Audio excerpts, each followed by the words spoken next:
会社の預金通帳に50万円ぐらいしか残金がなくなってしまって、結構やばい。で最初大きい番組ですね、なんか V6 さんが出てきた東京 V シュラン2っていうのでうちのオートラ炙り丼を取り上げてくださって、それが放映日の次の日行ったら50メーターぐらい並んで、その後これがおそらく開業したのが2009年の銀座三越店築地青空3代目でかかったというか、もしかしたらもう全てかもしれないですね、それがほとんど、あそこがターニングポイントだったのは間違いない。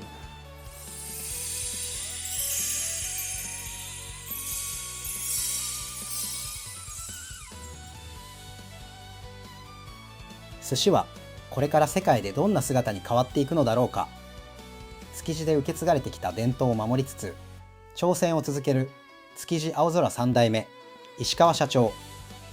肉を焼かない焼肉、野球をという革新を打ち出し、多店舗展開にも踏み出している。国内外20店舗を展開し、先人たちが培ってきた寿司文化を現代的にアレンジし成長してきた彼が今見据えているのは未来の寿司文化そのものだろう。過去の苦悩や人気店作りの秘訣、さらには寿司文化の未来まで、1号店である築地青空3代目本店にて取材を行った。石川さん、ご無沙汰してます。お久しぶりです。ご無沙汰してます。よろしくお願いします。今日は青空3代目の本店で、ちょっといろいろお寿司食べさせていただきながら、青空3代目の歩みだったり、石川さんのお考えだったり、ぜひ深掘らせていただければと思うので、よろしくお願いします。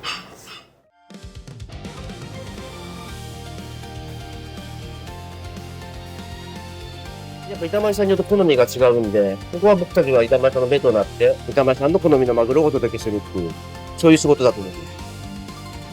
この番組は、魚のことなら北見水産、株式会社北見水産の提供でお送りします。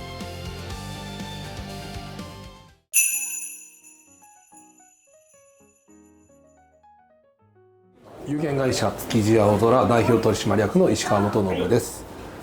1981年12月10日生まれ、東京都中央区築地市場で生まれました。築地青空3代目は本店を筆頭にまず東京で本店銀座、丸の内、名古屋、沖縄で、この沖縄は琉球寿司という沖縄の熱帯魚や熱帯の海産物を使ったお寿司となっております。で新宿に江戸前 SS、名古屋で立ち食い寿司の男前寿司、スマート男前寿司、博多でも最近オープンさせていただいた築地青空3代目の寿司屋があります。一番力入れさせていただいているのは肉の焼かない焼肉の焼きを石川築地本店、六本木林家楼、来月から銀座林家楼で、名古屋焼き吉川名古屋、焼き吉川博多、焼き吉川ベトナムのサイゴンとなっております。合計今何店舗ですか？20？大体20ぐらい。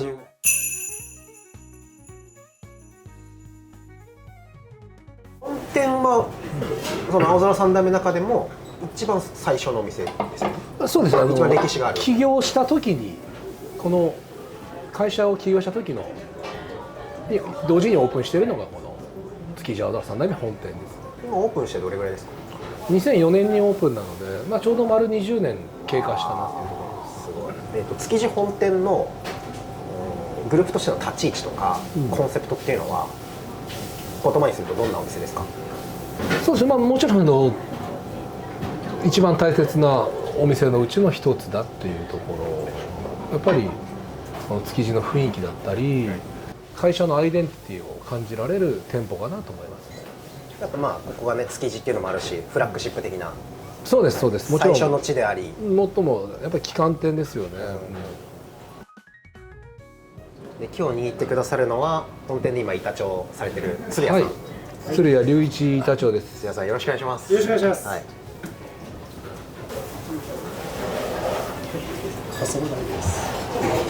うわでかい。古代に勝るものがなかなか見当たらないんですよね。福岡この出し方するじゃないですか。僕はこの白イカとかはぴょんぴょんしろってみんなに言ってて、ぴょんぴょんスタイル。スミイカの系統を江戸前寿司は使いたいなって僕は思ってるんですけど、はいはい、まあ、価格的にもあーなんかこういう季節は特に、まあ、これがまあそうですね。あるからいいけどない時もあって、結構現場の方に仕入れとかを任せてると、でも例えばもちろんビジネスでやってるから、その利益出さないといけないじゃないですかとか、はい、その最低限の原価これぐらい抑えてねとか、そのあたりのルールっていうのはあるんですか？ざっくりありますよ、まあ、基本的な考え方は基本的な飲食店とか、はい、一般的なのはそんなに変わらないんですけど、店によって変えている店舗もありますし、ただそこまで細かくは言ってないですよ。全体的に見て振り返ってこうだねっていう数字はそのぐらいですね。そういうその数字的な、現場の方とのミーティングだったり、共有っていうのは週1とか月1とか結構の頻度でいやいやでで鶴ちゃんと数字の話したんなんて多分2年前ぐらいかもしれないもしかしたら。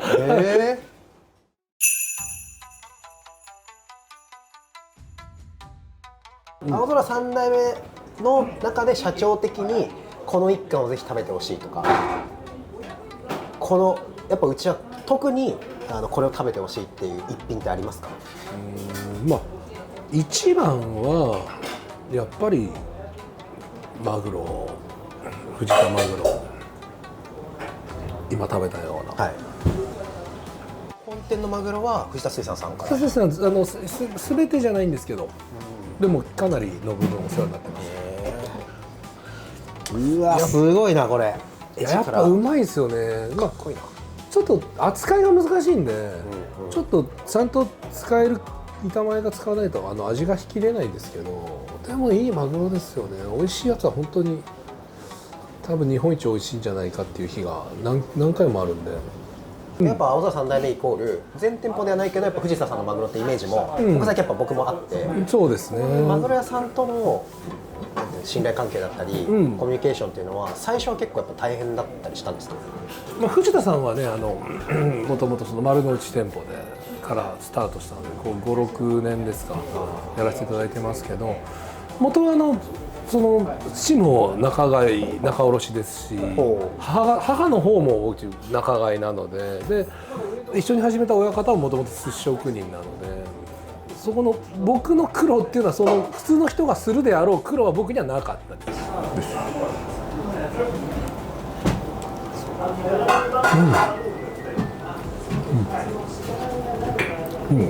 これはめちゃめちゃ合ってる。美味しい。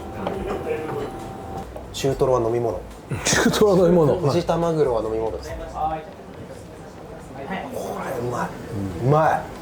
ここ最近の夏マグロで一番うまい。美味しいですよ。いや夏がうまいんですよ。また藤田さんのマグロって柔らかすぎて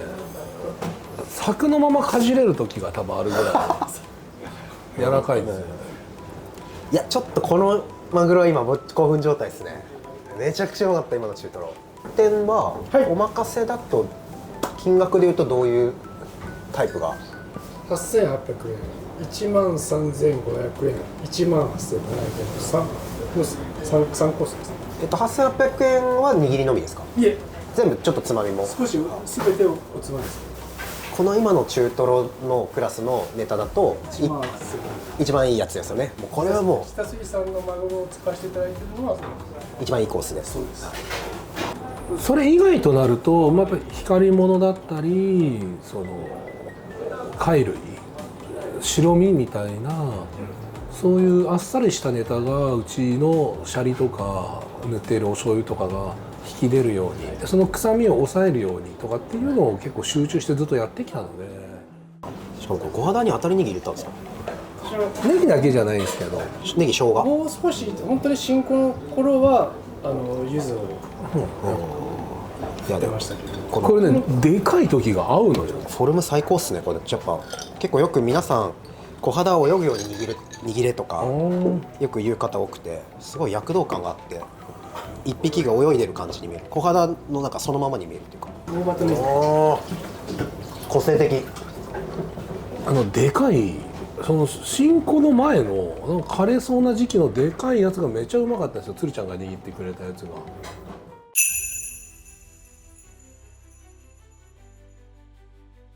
お客さんは結構最初から入ってこない？全然入ってこなかったです。築地とはいえ。だから築地でお寿司屋さんって結構繁盛しそうなイメージはあるんですけど、まずこれ僕多分今でもまだ間違えてるんですけど、まずね朝なんですよ混むのが。夜までやろうと思うと朝はさすがにできないし、みんな夜なくすのっていうのがちょっとその飲食、僕もともと居酒屋とか夜の方どちらかというと深夜までやる店で働いてたんで、夜をやらないっていう選択肢が分からなくて、まあ多分それがまず苦しんでいた一つの要因なんですけど、夜に客が集まらなかったですね。1年半後までは打開ができなかったです。ただその頃からやっぱりオープン前もそうだし、お寿司を食べ比べていて、うちの親方のお寿司が周りの店には全く負けてると思わなかった。一番美味しいと信じれたんですね。だからどっかで打開して企画を作ってっていうことを考えていて、一つ目はその1年半後になるんですけど、その会社の預金通帳に50万円ぐらいしか残金がなくなってしまって、結構やばい状況です。そうです。人件費が400万円ぐらいかかるのにっていうところで、労務士さんに相談してたんですね。ちょっと売り上げ良くないんですよね。まあ世間話程度で。そしたらその他の飲食店を見てる方でグルナビっていいのがあるらしいよって言われて、で結構月15万から20万ぐらいするらしいって言って、50万しか持ってない零細企業に月15万って高いじゃないですか。はい、どうせ終わるなら何かやって終わろうかなと思ってグルナビを始めてみました。そしたら始めて3ヶ月ぐらいで取材が入るようになったんですね。そのテレビ局の方とか雑誌社の方がやっぱその当時やっぱりグルナビとかを見て取材先を決めていたっていうところがあって、そういう時代だったんですね。そういう時代だったんですよね。で最初大きい番組ですね、なんか V6 さんが出てきた東京 V シュラン2っていうのでうちの大トロ炙り丼を取り上げてくださって、それが確かだから2006年かなんかかな、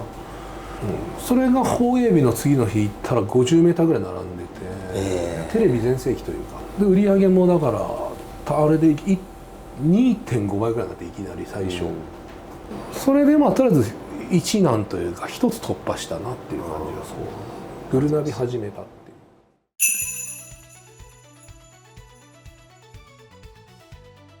う。でそこからやっぱこの1店舗だけじゃなくて今後店舗拡大とか新しいブランドができてくるってフェーズになってくるじゃないですか、この辺りのストーリーちょっと簡単にまた伺いたいんですけど、こっからが、さっき言った番組テレビ番組が来たの実は今個室になってる表のところが昔あそこに会員の屋台で海鮮丼を食べてもらってたんですよ。そこの屋台の大トロ炙り丼が流行ったんですね。その900円の丼がいっぱい出てたところになんか1800円とか2000円以上の丼が出るようになったんですよ。で中が入んなくなっちゃったんです今度は。あの店並んでるから並ばなくていいやっていうところで中には入ってなくて屋台だけ混んでいるっていう状態が実はちょっとあって、売上的には死ぬほどの状態じゃなくなったんだけど、でこれを中にするにはどうするかっていうのをいろいろ考えて、中でも食べれるようにしたりとか、そうこうしてるうちにまた中は中で雑誌の取材が来たりして、でなんかとりあえずこの店舗1店舗としては繁盛している状態が続いていて、で外が並んでたんで外部の人が見たらあの店はいつも行列していると思われて、不動産屋さんが営業に来たんですね。で7軒隣で場所が空いたんですけど買いませんかっていう話が来て、それが僕が25の時ですね。1億2000万円です。あるわけないんじゃないですか。それ知り合いの酒屋さんが伊藤酒販さんって今ちょっとね伊藤酒造だけになっちゃって酒屋さんなくなっちゃったんですけど、その会長さんにちょっと私と年が近い子供さんがいるのを知ってたので、もしよかったらこれ一緒にちょっと購入手伝いしていただけませんかっていう保証人になってもらって、その今の野球石川がある場所の土地から購入することができて、それが2号店ですね。でその後これがおそらく開業したのが2009年銀座三越店築地青空3代目、百貨店に入るようになって。そうです。飲食店を誘致してお店入れてくる人リーシングっていうんですけど、そのリーシングしている方と僕がお会いした時になんか気に入っていただいてやってみないっていう話で、私もただやるお金はないのでできないですって言ったらなんとか紹介するからっていうことで、紹介してもらって入れてもらったっていう経緯なんですけど、オープンから10年ぐらいはうちがレストランフロアでは結構売り上げが1位だったっていうのは聞きましたね。でそこからは百貨店のテナントとして入るっていうところでヒットをしてから、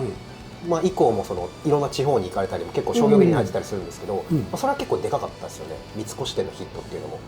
でかかったというか、もしかしたらもう全てかもしれないですね。それがほとんど、あそこがターニングポイントだったのは間違いない。個人店、個人のお寿司屋っていうところから少し誘致されるような存在になったっていうのは、あそこでしかなかったかなと思います。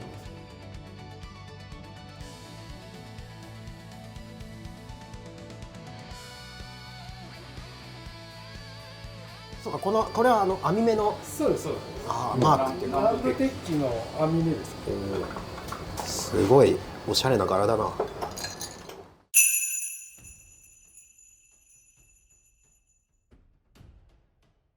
で単純に青空3代目が名古屋に行ったりとか、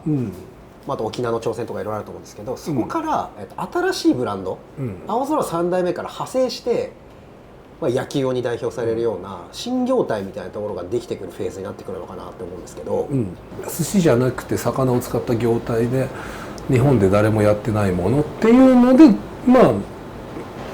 10年ぐらいずっとそういうのないかなって考えてた状態だったんですよね。別に新業態出そうとかっていうのは会社としてじゃなくて、あの店を存続のためにひねり出したっていうだけですね。それは野球をっていうコンセプトに。それが野球をっていうコンセプトです。だから一番最初にテレビで取材を受けたのが大トロ炙り丼なんですね。で2号店の名物も大トロ炙り丼で、その後金目鯛を炙って金目鯛の炙り丼っていうのができて、その2つ合わせて築地最強の丼みたいなのができていくんですけど、そのバーナーで魚を炙って酢飯の上に乗せて出す提供するって当時は珍しかったんですけど、だんだんいろんな大型寿司店でもどこの寿司屋でも炙りが珍しくなくなってしまって、炙ったものを炙り丼どうやったら美味しいかなって、まず一つ目が1枚ずつ炙ってお客さんの皿に乗せてったら面白いなと思って、炙りたてだったらもう一つ美味しくなるかなっていうのが、炙り丼を進化させる一つとかどうやったら進化するかでいろいろ考えていたのが一つと、焼肉みたいに焼いてたら面白いんだけどなとか焼肉屋でちょっと思ったりとか、その辺がなんか結びついたような感じかな。六本木で僕社長に焼いていただきましたけど、これは絶対ヒットするというか、誰が食べても好きなやつっていう、なんか青空3代目の考えを体現するやっぱりブランドだなって、カラーが出てるなと思って、かなり今はもう会社を引っ張ってくれるブランドになってるんですか？実際のところ店舗数的にはお寿司の方が面積ちっちゃいんでってなるんですけど、売上的には実は5対5ぐらいまで来てます。あ、そうなんですか。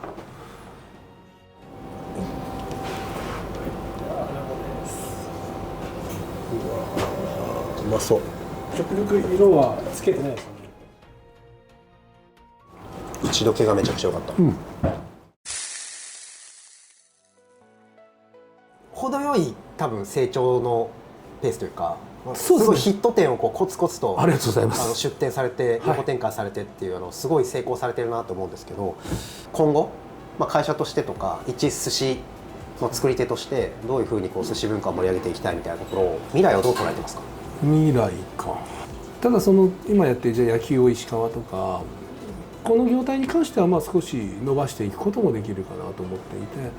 今お客様の動向を見ていると、今大阪とか僕行ったことないんですけど、やっぱ大阪エリアには一回勝負してみたいなと思っています。であと海外ですね。海外、ニューヨークとかロンドンとかなんか目立つところはちょっと目立ったらみんな盛り上がるんでやってもいいかな。で野球を石川で行って、ちょっと隣に併設してお寿司屋さんもついでに出しておこうかなとか、なんかいろんな考えを持ってますけど、ただ面白い企画が浮かべばいいですよね。面白くないものはあんまりやっても意味ないんじゃないですか。結構僕も江戸前 SS とか飛び道具使っちゃったところまだ出てきそうですけどね、いっぱい。なんか出てくるかもしれない。一番好きなのは、今僕が結構好きなコンセプトは自分で考えた中ではやっぱり琉球前は好きなんです。沖縄。やっぱり熱帯魚を握るっていうのはちょっと寿司好き寿司マニアであればちょっと一回食べてみたいんじゃないですか。あれは記憶に残ってますよ僕。一緒にやって買い付けたような貝とか、はい、ああいうのを六本木でやったら面白いなと思ってるとか、そういうのはやりたいかもしれない。だから面白いことはやりたいんですよね。あらゆるものが結構いろんな寿司店がね出てきてるので、そういうことなんかめちゃめちゃ面白い寿司かっていうと僕の中では実は自分の会社そんなに面白いと思ってないので、面白かったらやりたいな。長い時間いろいろ取材させていただいてありがとうございました。こちらこそありがとうございます。結構寿司好きの方、寿司業界の方、はい見てくださってるので、最後視聴者の方に向けてメッセージいただけたらと思います。皆さん